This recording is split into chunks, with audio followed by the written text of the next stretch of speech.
Hey there, Sales Funnel Nerd here. Welcome to this video today where we're going to be talking about how to make some adjustments to your lead generation funnel to connect it to transform it even into a sales funnel. So maybe you've got something to sell. So you've got a lead who's come in and you want to present them with an immediate offer that isn't an affiliate offer, right? Maybe you've done some surveying or whatnot. You've come up with a product idea. You've tested it. You know this is a good one and you want to have it for sale on the thank you page of your lead generation funnel.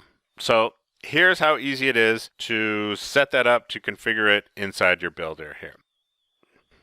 Okay, so here we are over back at the builder. Now, what we want to do for this one here is say we've got the report that's the product, the system that's the secret to reconditioning batteries that big companies don't want people to know. So now we could have some type of long form sales letter. Maybe it's just a bunch of bullets.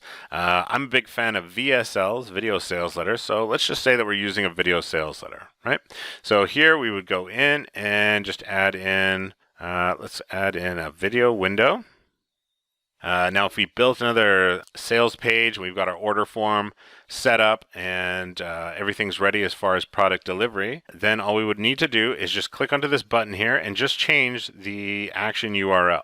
So in here, this example was for if I had an affiliate offer here, but for this, I could go to, say it's seanbailey.com/order-now, because that's the URL of the order page that we have set up here, right? So we're going to be covering that in the next section in regards to sales funnels, but this is how easy it would be just to make a minor change to essentially redirect the traffic in your lead generation funnel over to a sales funnel for a product of your own, right?